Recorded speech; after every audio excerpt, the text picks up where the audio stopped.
Hey, what's up guys? Welcome back to another Tech 360 channel video, and today I have for you a new first impressions review, and we are taking a look at the long-awaited Nikon Z9. So just keep in mind that this is my first time also using this camera as a first impressions review. I didn't have this camera with me for the past few days like some of the other cameras that I have been reviewing, but I'm excited to see what this camera is all about. There's a lot of new specifications within this camera as well as new video specs for videographers like myself, and I'm excited to see if this camera will be able to stand up against some real-world tests that we'll be executing later. But without further ado, let's jump right straight in.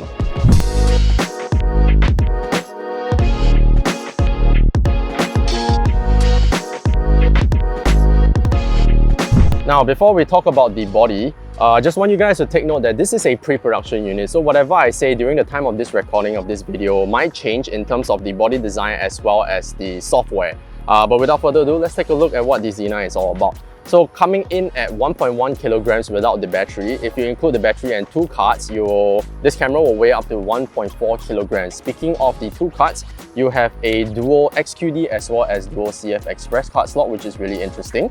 This camera is 45.7 megapixels full frame, and it is also the first camera of the Z series from Nikon that has a sensor shield, which I'm very happy to know that more camera brands are definitely including this into your cameras, because when you're changing lens, you don't want anything to fall in between the sensor. Apart from that, in terms of weather sealing, similar weather sealing to the D6. And speaking of the D6, this camera is 20% lighter and smaller than the D6. On the back, you have your buttons and everything, which is similar to most other Nikon cameras. But what's different and interesting that I haven't seen on any other camera yet is what Nikon calls the 4-axis tilting monitor. And why is that? So, unlike a lot of conventional cameras out there that have fully articulating screens, you would sort of have a hinge here and it will rotate out and you can tilt it everywhere. But Nikon, the Z9 in particular, check this out. The construction of this system is really rugged and really rigid. I don't think it will spoil anytime soon, and it doesn't look like it's going to fall apart.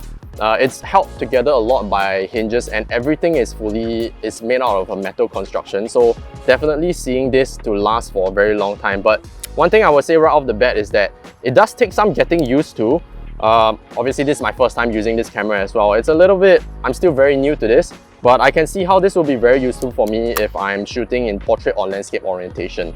On my hand, I think it fits really nicely, and obviously this camera is made for professionals that are doing wildlife photography, photojournalism or sports. And speaking of sports, let's go shoot some fast moving objects and see how this camera stands up to it. Alright, so we are walking now to go meet our talent. We have a dog, her name is Vivi, really cute, and I heard from the owner that in a couple of days she's turning 1 year old, so yay! Okay, but apart from dogs, today we'll be talking about the Z9 obviously, and what we'll be testing out firstly is the animal autofocus. So the Z9 has three autofocus systems. You have your human autofocus, obviously, you have your pet and animal autofocus, as well as a vehicle autofocus. But what's different about the Z9 that I haven't seen in other camera systems yet is the inclusion of upper body autofocusing systems. So we'll try and test it out with Vivi, and we will have a cyclist James later to sort of cycle up and down. We'll also test the accuracy of the autofocus on the Z9. Okay, I'm going to be honest with you guys, this is my first time working with an animal for a photo or video shoot, but obviously very apt for the Nikon Z9. So right now, before I start shooting Vivi, I'll be talking through you guys the settings that I'll be using. So I'm currently shooting on a burst at, let me check the mode. So I'm shooting at 20 frames per second, which means I'll be doing a JPEG fine, which is the highest quality JPEG that you can get. You can also select to shoot RAW, but since this is a pre-production unit, you don't have the capability of handling the RAW images on any system as of yet, so I'll be shooting JPEGs. And without further ado, let's go and check out if Vivi is ready for our shoot. Alright, let's see if Vivi is ready to shoot. Alright, so obviously I have to crouch down. Wow, this thing is fast. It's very, very fast. One thing I forgot to mention also is that when you're switching to portrait orientation, the camera automatically recognizes that, and all your settings will be displayed in portrait orientation. Very cool, very nice. And since I'm shooting Vivi, which is very, very low to the ground, I can also use the 4-axis tilting monitor and get as low to the ground as possible. Okay, I think Vivi is running away from us right now. Let's go catch her. Vivi, come back!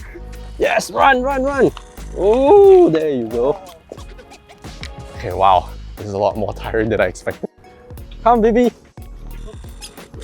Oh! Wow! The Z9 is insanely fast.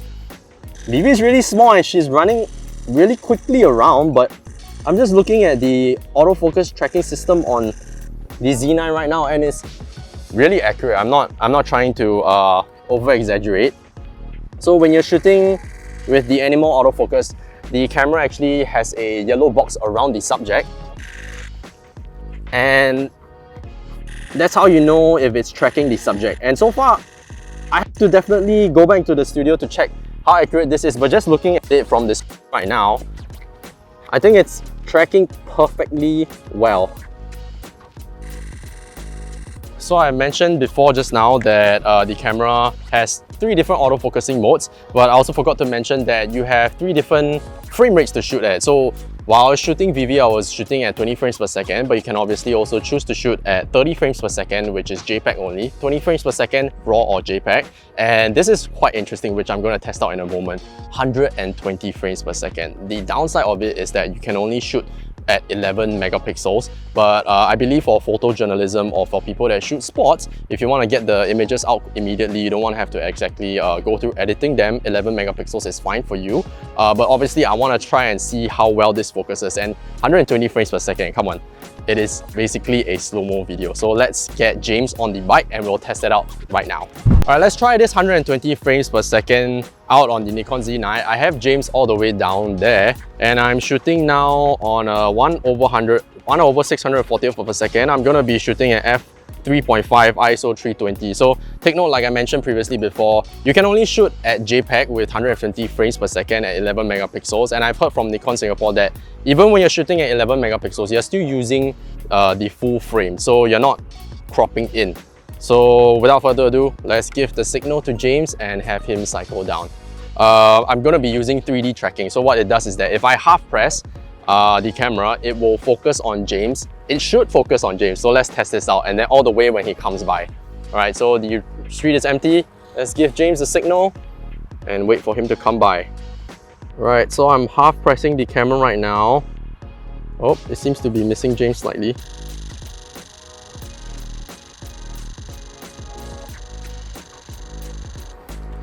Wow. Okay, so I got James to do sort of at normal speed just to test how 120 frames per second works. And one thing I want to mention straight off the bat is that when he was a little bit further away, when he was smaller in the frame, the camera had a little bit of difficulty trying to recognize where he was. But I don't think this is an issue that Nikon cannot fix. It's just that probably it's just me using it for the first time, so I didn't set the focus point exactly to where he was. Okay, but for the second test, let's try that again. We're gonna have James ride even quicker now, because let's be honest, cycling normally is not fun for anyone, right? So we'll see if this camera can stand up to the speed that James is about to show us. Let's push this camera a little bit. We'll be shooting at f2.8 right now, so the shallowest depth of field that you can get. 1/1250th of a second, and James is riding. Okay, let's go, James!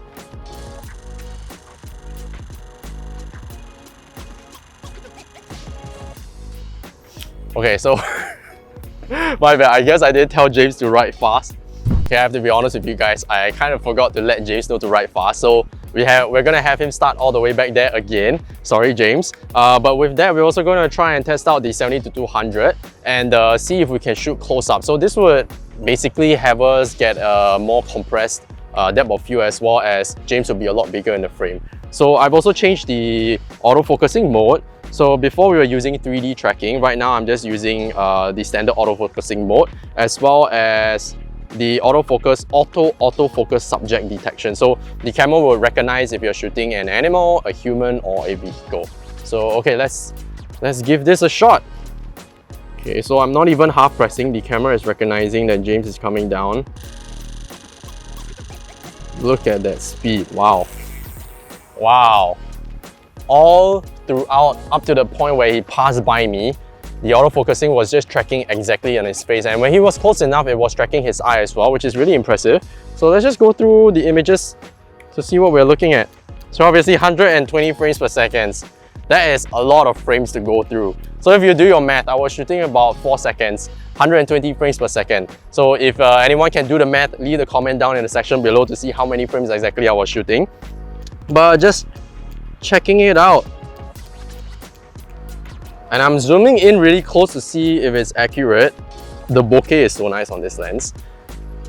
And it's super sharp. I don't find anything wrong with this. So obviously there's a lot of frames to go through, so we'll definitely be checking this out later on. But just looking at it, scrolling through real quick, and while shooting just now, I think there was only one point that the autofocusing was slightly off, and that was when he was still pretty far away. But all up to the point when he was close to me, everything was accurate and sharp. Alright, so let's talk about video now. The Z9 can shoot up to 8K at 30 frames per second, H.265 format. You can do 422 ProRes 10-bit all the way up to 4K, but this is only for a firmware update. So at the point of this release of this camera, it won't be available in the unit as of yet. So you will have to wait for a firmware update, which Nikon has updated me will happen throughout the year at the later end of the year. So not to worry. But since this is a pre-production unit, we have the capabilities of testing out all the functionalities of the Z9. So I'll be doing a comparison between 8K at 30 frames per second as well as 4K. And I'll also be doing a test for N-Log, which is Nikon's flat color profile system, as well as SDR. So speaking of color profiles, you have 3 to choose from. You can shoot either HLG, standard, or N-Log. So we're just going to be doing tests for N-Log as well as standard, so you guys can see the difference between the color profiles. Okay, we are shooting at 4K 25 frames per second, H.265 at 10-bit. So I'm just going to roll. Okay, while we're rolling, I'm just going to be talking a little bit about the 8K. So 8K, obviously there are limitations to the Z9.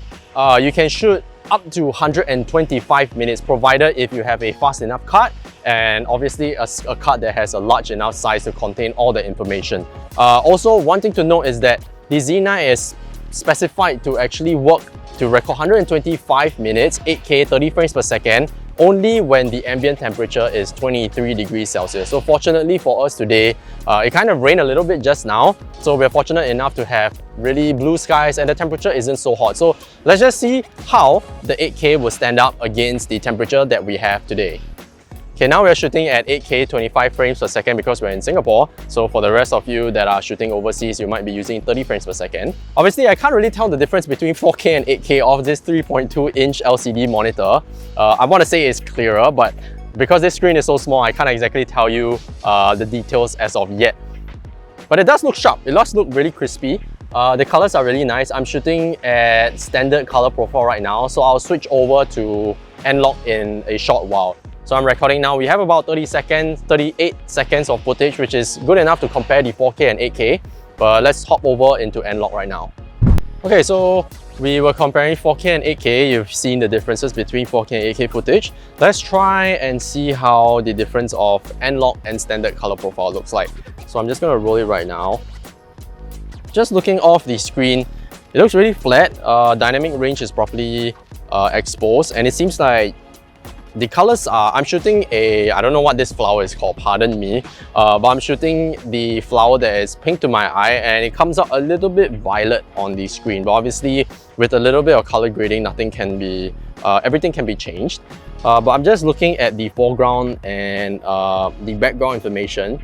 The light seems properly balanced. There's not much there's not much contrast, which is what we want when we are shooting with log footage.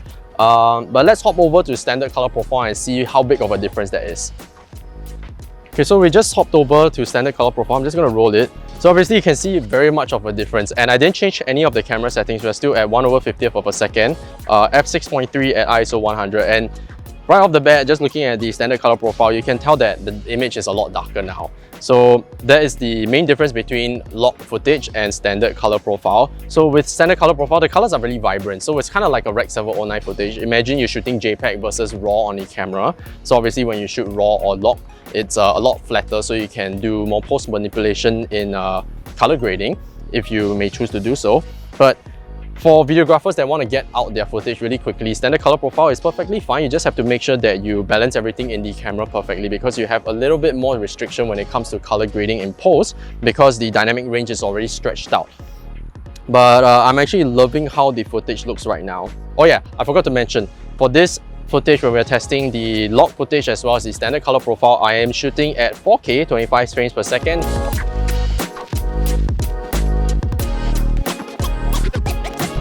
So we are using a 325GB card, CF Express card if I'm not wrong, and it's reading to me on the screen that I have up to 1 hour and 17 minutes of recording time.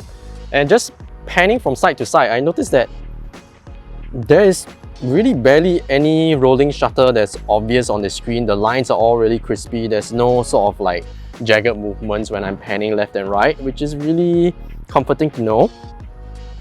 And so far I'm really enjoying the upgrades from the Z9, and it's really nice to see how Nikon is keeping in mind video users as well, including the 8K 30 frames per second is something that I think a lot of people have been waiting for, and I'm still excited to see what other people can create with 8K footage. For myself, 4K is really good enough. 4K 100 frames is the bare minimum that I look for in a camera, but when you have 8K, I'm not going to turn that down, and I'm definitely going to try and push it to the limit.